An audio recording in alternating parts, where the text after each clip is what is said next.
Hai, ini Hana punya cerita. Kalian lagi apa? The Tiger Moms Reborn Part 3. Mari kita mulai. Jiwon kembali ke rumah bersama anak-anaknya dengan perasaan cerah. Tapi suasana di rumah langsung berubah tegang karena ada ibu mertuanya di sana. Minhee, Doyun, dan Sunwoo langsung menunduk. Ibu mertua Jiwon mendelik pada wanita yang sudah hampir 20 tahun menjadi istri putranya itu. Melipat kedua tangan di dada, menghampiri wanita itu. "Dari mana saja kau? Baru kembali," sindirnya. Jiwon menghela nafas dalam. "Putraku sakit, jadi aku membawanya ke rumah sakit," jawabnya tanpa ragu. "Lalu, kenapa tidak langsung kembali ke rumah? Suamimu terluka dan tidak ada yang mengurusnya," hardik ibu mertua menghakimi. "Segera buatkan sarapan," perintahnya setengah berteriak. Minhee mengangkat wajah menatap neneknya. Terlihat sangat marah, sudah membentak ibunya. Ia sudah bersiap membalas teriakan itu saat tangan ibunya menahan. Jiwon tersenyum pada ibu mertua. "Anak ibu tidak memberitahu ibu. Aku yang membuatnya terluka." Ibu mertua terkesiap kaget. Lipatan tangannya terlepas. "Apa?" Jiwon mengangguk tanpa ragu. "Putramu menyakiti anakku, jadi aku memberikannya pelajaran." Ibu mertua terkesiap kaget lagi sembari menunjuk wajah Jiwon. "Istri durhaka!" serunya. Jiwon tersenyum lebar. "Ibu saja langsung berlari kemari mendengar putramu yang sudah hampir berusia 40 tahun itu terluka. Apalagi aku melihat anakku dipukul olehnya di depan mataku," tanyanya lucu. Ketiga kakak adik Park itu kembali menoleh pada ibu mereka serentak dengan mata membesar. Seumur hidup, mereka baru pertama kali mendengar ibu mereka menjawab nenek seperti itu. Ibu mertua ingin langsung menjawab, namun ia seperti tergigit lidahnya. "Kau benar-benar sudah melewati batasmu." Hanya itu yang bisa ia katakan. Sang-hun keluar dari kamar dengan pakaian rapinya. Ia tersenyum penuh percaya diri melihat ibunya sedang memarahi Jiwon. Sudut mata kanannya membiru. Ia melangkah penuh percaya diri. "Sudah memasak sarapan? Kenapa berdiri bengong begitu?" Nada arogannya seperti biasa. Jiwon mendelik pada Sang-hun. Sang-hun terkesiap dan langsung menurunkan pandangannya. "Kau punya tangan dan kaki.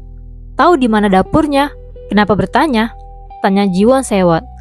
"Kau bahkan tidak bertanya keadaan putramu. Apa kau sebut dirimu kepala keluarga?" Ibu mertua terkejut mendengar ada bicara Jiwon dan langsung melayangkan tangannya ke wajah menantunya itu.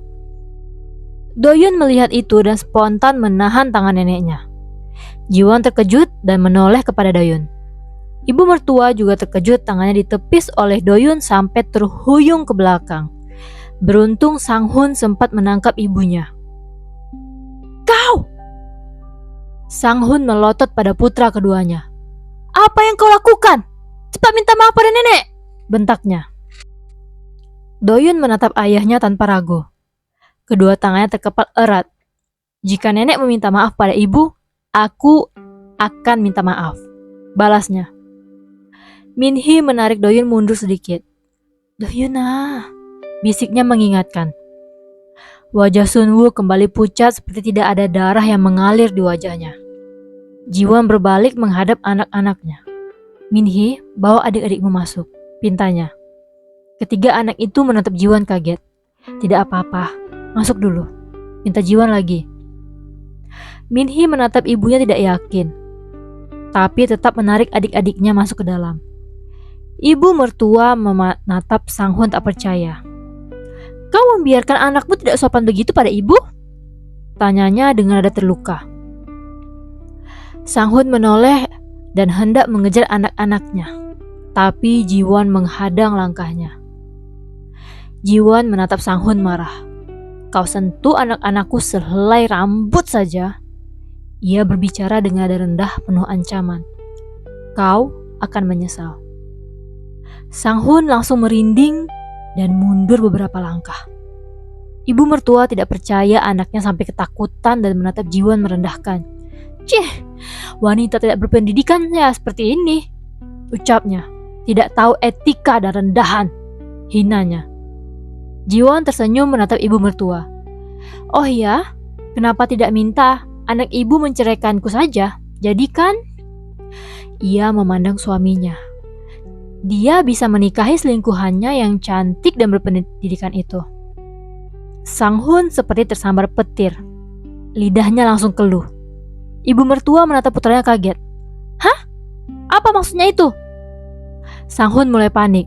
Tidak bu, sahutnya. Lalu menatap Jiwon marah. Jangan katakan hal-hal aneh saat marah, serunya. Jiwon tersenyum manis. Oh ya, tanyanya lagi. Mengangkat bahu dan berbalik masuk ke dalam. Sang Hun terkejut. Jiwon melenggok begitu saja. Hei, Yobo, buatkan sarapan, jeritnya. Jiwon berhenti melangkah dan memutar tubuhnya dengan anggun, menatap suaminya lekat. Mulai hari ini, aku hanya akan membuatkan makanan untuk anak-anakku, ucapnya tanpa ragu. Kau kan punya ibu juga? Ia tersenyum penuh arti dan kembali berjalan. Muluk Sang Hun terbuka tak percaya. Istrimu itu kenapa sih? Teriak ibu mertua frustasi. Jiwon sangat puas dengan perlawanannya. Ia terkejut, tangannya ditarik ke dalam kamar Minhee dan pintu kembali tertutup. Ibu tidak apa-apa? Tanya Sunwo langsung pada Jiwon. Nenek memaki ibu lagi, tanya Doyun dengan nada membusung. Minhee memegang tangan ibunya. Ayah tidak memukul ibu kan? Jiwon terpaku menatap anak-anaknya. Rasanya sangat lega mengetahui ia punya anak-anak yang peduli padanya. Jadi, selama ini dia yang menjaga jarak dari mereka, membuat mereka membencinya dan merasa sendiri karena sikapnya. Senyuman terbentuk di bibirnya. Tidak perlu khawatir, ibu kalian ini sangat tangguh.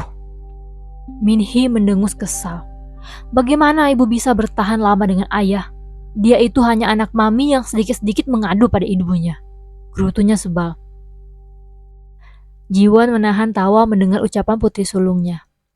Sunwoo memeluk lengan Jiwon dan menyandarkan kepalanya. Aku tidak akan membiarkan ibu dipukul ayah lagi, ucapnya manja. Jiwon memandang putra bungsunya gemas. Tidak perlu khawatir. Doyun memegang dadanya. Selama ada aku, ayah tidak akan berani menyakiti ibu lagi. Tatapan kagum muncul di mata Jiwon menatap putra keduanya. Lalu memandang anak-anaknya. Terima kasih, ucapnya hangat. Di sebuah apartemen studio di kawasan Mapo, yang interiornya dipenuhi barang-barang bermerek hasil sumbangan Sang Hun. Suasana terasa pengap oleh aroma parfum manis yang berlebihan.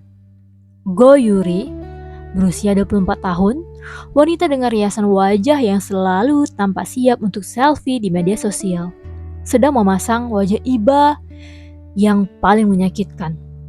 Tangannya yang lentik memijat lengan Pak Sang Hun yang duduk bersandar di sofa dengan kompres es yang sudah mencair di mata kanannya. Wanita tua itu semakin menjadi-jadi saja sekarang. Bahkan sudah mengajak anak-anaknya untuk membenciku. Tidak tahu diri, umpat Sang Hun dengan nafas memburu. Yuri mengerucutkan bibirnya, memberikan tatapan yang seolah-olah ikut merasakan sakit yang diderita Sang Hun. Jangan marah-marah begitu, Opa. Ia memanggil dengan nada yang sangat manja, membuat Sang Hun sedikit melunak. Nanti kerutan di wajahmu semakin banyak. Kau tahu kan, aku paling suka wajah tampanmu ini.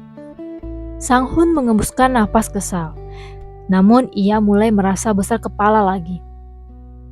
Aku ceraikan saja dia, serunya tiba-tiba. Ia berbalik menatap Yuri dengan tatapan serius yang dipaksakan. Lalu menikahimu, kau akan jadi nyonya utama di rumahku. Bagaimana? Kau mau kan? Godanya dengan senyuman nakal yang tampak aneh karena matanya yang bengkak. Ekspresi Yuri sempat membeku selama 1 detik.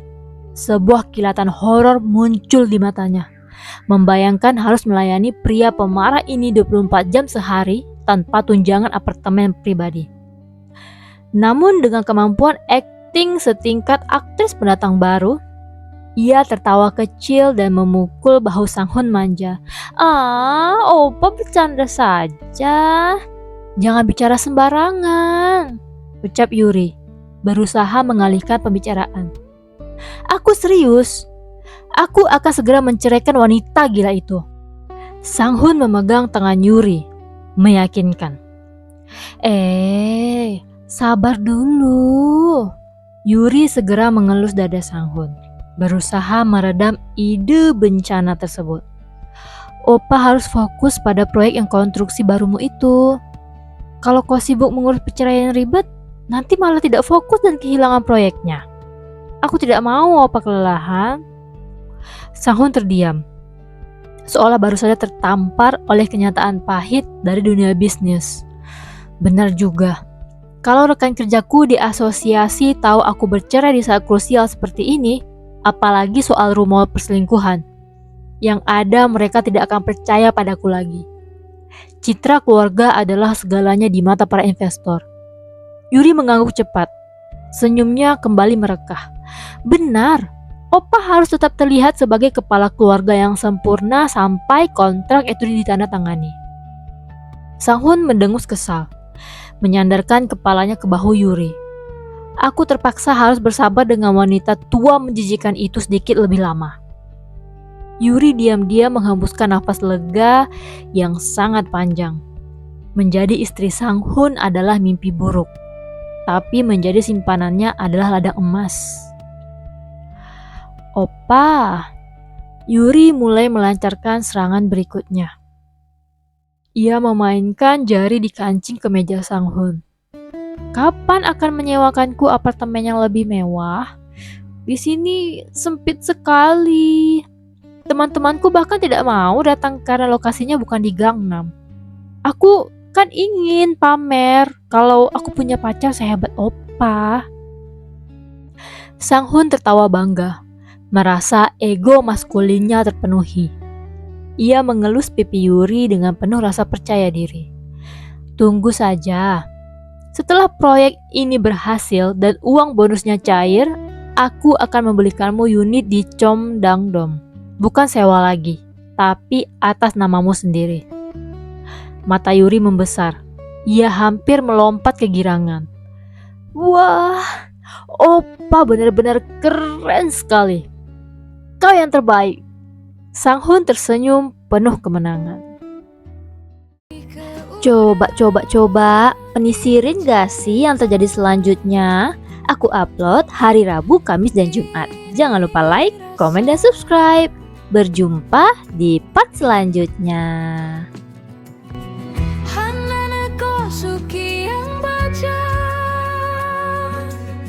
Setiap